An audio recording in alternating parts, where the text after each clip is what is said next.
If you ever wake up. The principles for which we stand are the principles of fair play and a square deal for every man and every woman in the United States. Come on along, let me take you by the hand. On the morning of September 11th, many observers noted how the collapse of the Twin Towers looked like a planned demolition. Straight into those towers with such force that even at the midpoint of the building, or in that case 2/3 up, something had happened to so totally weaken the infrastructure that this was like peeling a banana, except that it was full of people, or had many, many people in it. It collapsed. The entire building has just collapsed, as if a demolition team set off. When you see the old demolitions of these old buildings, it folded down on itself, and it is not... 10 o'clock Eastern Time this morning, just collapsing on itself. This is a place where thousands of people work. We have no idea what caused this. If you wish to bring anybody who's ever watched a building being demolished on purpose knows that if you're going to do this, you have to get at the under infrastructure of a building and bring it down.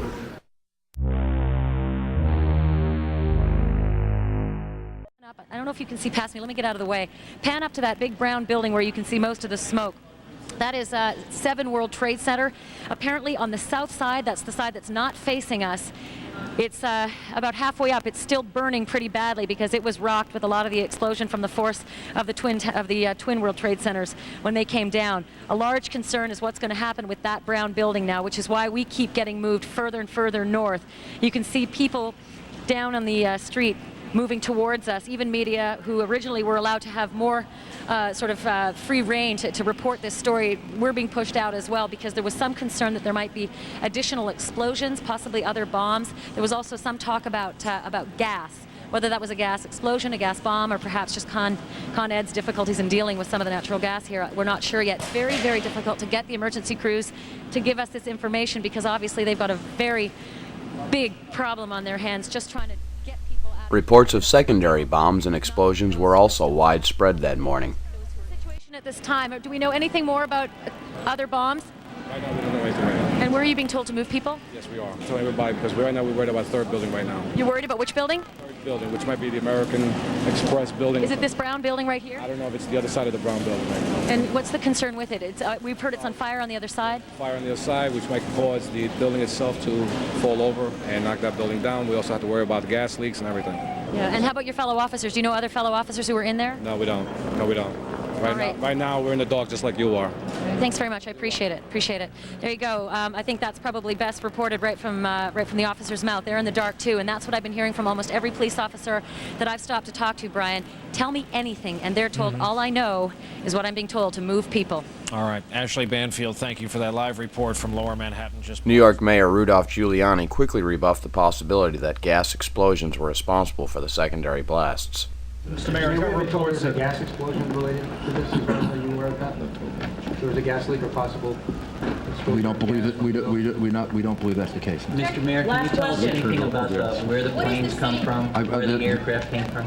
Bill Diamond reminds me that we've turned off the gas in the city buildings, just to be certain. Can you tell us as a precaution where these aircraft came from? There was a report they may have been hijacked in Boston. I think we should leave. I think we should leave that up to the federal government to yes, we do have some information, but I think we should leave that up to the federal government to release that information.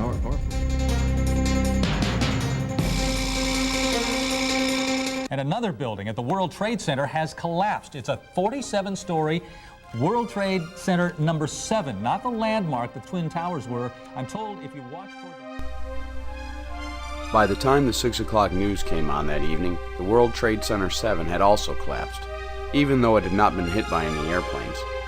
In fact, the building earned the dubious honor of being the first steel high-rise building in history to collapse solely from an alleged fire.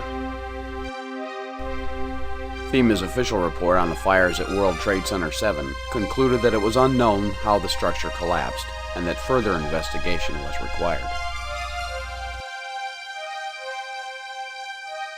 I remembered that I had attended a building demolition in Detroit in 1998.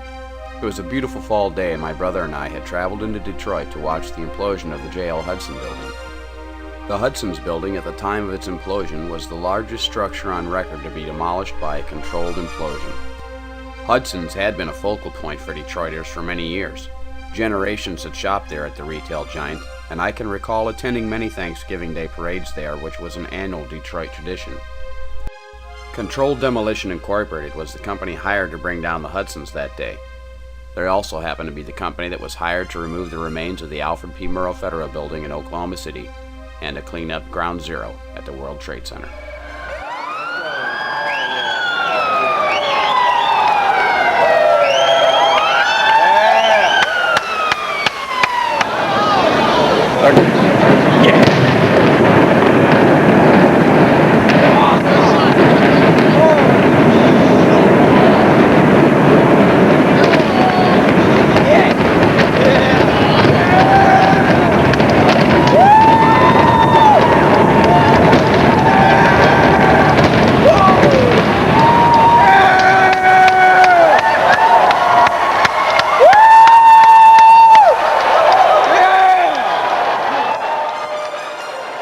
The sights and sounds of the Hudson's implosion were truly amazing.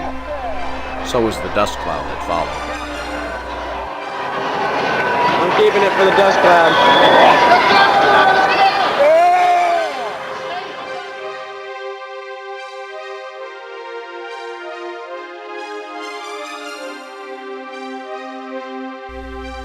As the reporter said, we were in the dark, and I decided to review all of the videotape footage I'd made of 9/11 and the Hudson's implosion to look for similarities between the two events.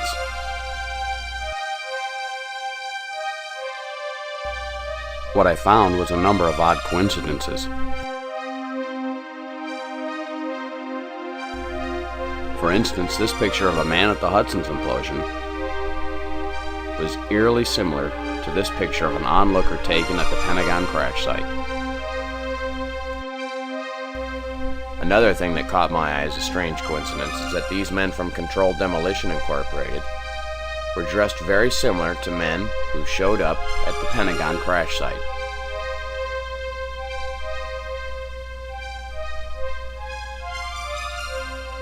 These men, who were also at the Pentagon crash site, were dressed amazingly similar to these guys, who were responsible recently for doing this.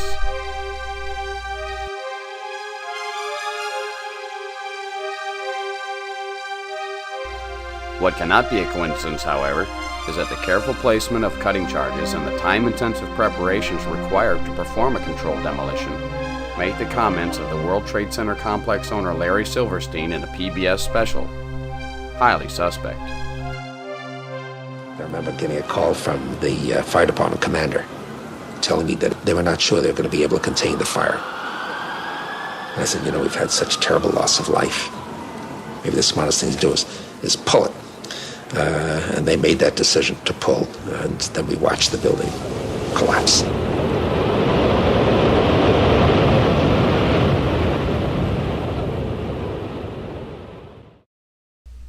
Pull it is demolition slang for bringing a building down. Let's listen to this Detroit reporter as he explains to us what we can look for when we review our videotapes for evidence of implosions being used at the World Trade Center complexes on September 11th. The best view from Chopper 4 was at the north end of the building, the opposite side of where the implosion began. So our first indication of the implosion came when windows started falling out of the Hudson's building. Then over here you could see flashes from the plastic explosive. Then we could see the smoke starting to come out of the building over here. And then, as you can see, the implosion starts on the other side of the building. Then it looks as if the smoke actually swallows this building. Now, reporters aren't supposed to express opinions or emotions on the job, but in a moment like this one, they're involuntary. Amazing. Just amazing. Thick gray dust, the Hudson building's death gas, hovered eerily over downtown Detroit for over half an hour. It took 10 full minutes for us to get the first glimpse of the rubble. And when it came, we saw a nearly perfect implosion. The people mover did take quite a hard hit.